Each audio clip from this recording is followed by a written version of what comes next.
My beloved child, stop for a moment. Before you scroll past this, before your mind pulls you back into the noise of everything you are carrying, I need you to hear this today. I have been waiting for this moment with you, not because I only just noticed you. I have never once looked away, but because today, in this exact hour, you needed to hear my voice more than you needed anything else. There is something I need to show you, something that will change the way you carry tomorrow. But I am not going to rush there. First, I want to sit with you in what you are actually feeling, because I know what it is to lie awake while your mind runs through everything that could go wrong. I know the tightness in your chest when you think about the future, the bills, the diagnosis, the decision, the silence from someone you love, the door that hasn't opened yet. I know the exhaustion of pretending you're fine when you answer "I'm okay" to people who ask. I have seen you rehearse disaster in your mind 100 times before it ever had the chance to happen. I have heard the prayers you didn't even say out loud, the ones that were just a breath, just a whimper, just your soul groaning because words failed you. You are afraid. I know this, and I am not asking you to pretend otherwise. But I need you to hear what I am about to tell you, because it changes everything about how you walk into what's next. I am already there. Before you take a single step into tomorrow, I have already walked through it. I am not watching your future unfold from a distance, wondering how it will turn out. I am standing in it right now, and I am waiting for you to arrive. This is not a comforting metaphor. This is who I am. I told my people through the prophet, "Do not fear, for I am with you. Do not be dismayed, for I am your God. I will strengthen you and help you. I will uphold you with my righteous right hand." That promise was not only for them, it was written for this exact moment, for this exact fear, for you. There is something else I need you to understand, though. It isn't just that I am with you. It's what that means for the shape of your fear. Fear grows in the space where you imagine yourself alone. It gets louder in isolation. It builds entire kingdoms out of what-ifs, when you believe you have to face them by yourself. But you were never facing any of this by yourself. When I told Joshua to be strong and courageous, he was not standing at the edge of a peaceful field. He was standing at the edge of a wilderness he could not see the other side of, about to lead people into a land full of uncertainty, full of giants, full of things that could go wrong. And I said to him, "Do not be afraid. Do not be discouraged, for the Lord your God will be with you wherever you go." Wherever you go. Not wherever is easy, not wherever is safe. Wherever you go, including the parts of your life that feel like wilderness right now. I am not asking you to have courage because the danger isn't real. I am asking you to have courage because I am more real than the danger, and I am already standing on the other side of it, waiting for you to catch up to where I already am. You may not understand this yet, but I want you to sit with that image for a moment. Not God trailing behind you, trying to catch up to your crisis. Not God arriving after the damage is done. Me, ahead of you, already there, already working, already preparing the way before your feet ever touch it. This is why I am called a very present help in trouble, not a help that arrives eventually, not a help that shows up once the storm passes. God is our refuge and strength, an ever-present help in trouble, present, now, in this, in whatever this is for you today. The diagnosis you're waiting on, the relationship you don't know how to fix, the job that might not be there next month, the child you're worried about, the decision that feels too big for you to make alone. I am not far from any of it. I haven't told you the most important truth yet, though. Let me show you.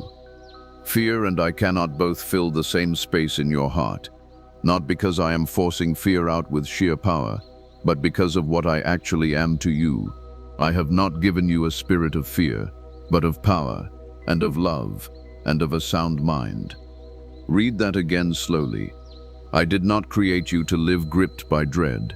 I did not design your nervous system to spend its days bracing for collapse. What I gave you was power, not the kind that controls outcomes, but the kind that steadies you inside outcomes you cannot control. I gave you love, not sentiment, but the kind of love that casts out fear because it reminds you that you are held, not hunted. And I gave you a sound mind, the ability to think clearly even when your circumstances are chaotic. This is who you actually are underneath the fear. The fear is not your identity. It is a visitor, and visitors can be asked to leave. I know this is hard to believe when the fear has been living in your chest for so long it feels like it belongs there. It doesn't. Let me show you something deeper still. Peace I leave with you. My peace I give to you. Not as the world gives do I give to you. Let not your heart be troubled, neither let it be afraid. The peace I offer is not the absence of a hard situation. The world's peace depends on circumstances lining up. Enough money, enough certainty, enough control. That peace is fragile because circumstances change without warning. My peace does not depend on your circumstances resolving first. My peace is me, present with you inside the unresolved moment. It is possible to have a heart at rest while the situation around you is still unsettled. That is not denial. That is the deepest kind of trust there is. I am not asking you to feel nothing. I am inviting you to feel everything, and to bring all of it to me, and to let my presence hold what your strength cannot. Here is what I want you to do with this. Not a formula, not a performance, a response. When the fear rises tonight, when your mind starts running through the worst version of tomorrow, I want you to speak to it the way you would speak to a visitor who overstayed their welcome. Say, I am not alone in this. Say, he has already gone ahead of me. Say it even if your voice shakes when you say it, especially then. Bring me the specific fear, not the vague cloud of anxiety, but the actual thing keeping you up. The phone call you're dreading, the test results, the conversation you don't know how to have. Name it. Hand it to me by name. I am not intimidated by specifics. I already know them, and I am already there. There is a deeper revelation I want to leave with you before we close, because this changes how you will walk through everything that comes after today. The things you are afraid of are not bigger than you, because you are weak. They feel bigger because you were trying to face them from a posture of being alone, when you were never meant to carry them alone in the first place. The moment you shift your posture, not gritting your teeth harder, but leaning your weight onto me, the size of the fear does not have to shrink for you to find peace. Peace was never waiting for the storm to end. Peace was waiting for you to remember who was standing in the storm with you. I am not a distant God who occasionally intervenes when things get bad enough. I am the shepherd who walks through the valley of the shadow with you, whose rod and staff comfort you, who prepares a table for you, even in the presence of everything trying to unsettle you. Even though I walk through the valley of the shadow of death, I will fear no evil, for you are with me. Not because there is no valley, because you are with me in it. This is what I want you to carry when you close this today. Not a temporary calm that fades by tomorrow morning, but a settled knowing that changes how you face every uncertain thing ahead of you. You do not know what next month holds. I do. You do not know how this situation resolves. I have already been there. You do not have the strength to face tomorrow on your own. You were never asked to. So take a breath. Let your shoulders drop from where they've been living near your ears. Let your grip loosen on the outcomes you have been trying so hard to control. I am already ahead of you. Wherever tomorrow leads, I have already walked that ground. There is no version of your future where you arrive and find that you do not know how this situation resolves. I have already been there. You do not have the strength to face tomorrow on your own. You were never asked to. So take a breath. Let your shoulders drop from where they've been living near your ears. Let your grip loosen on the outcomes you have been trying so hard to control. I am already ahead of you. Wherever tomorrow leads, I have already walked that ground. There is no version of your future where you arrive and find that I am not already there waiting. Let this be the prayer you carry with you tonight. Lord, I bring you my fear.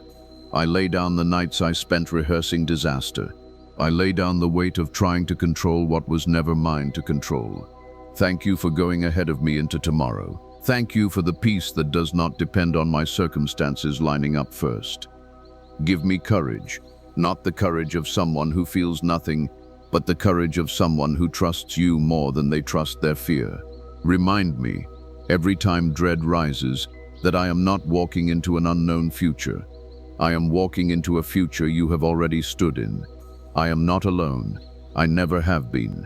Amen. Go gently into what's ahead of you, not with a chest full of dread, but with the quiet confidence of someone who knows who is already standing at the other end of the road, waiting. If this spoke to something you've been carrying, let me know in the comments where you're choosing courage today. And if someone you love needs to hear that they are not walking alone, this might be for them too. I am with you. I have always been with you, and I am already ahead of you, preparing the way. Peace, beloved. Real peace. Walk in it.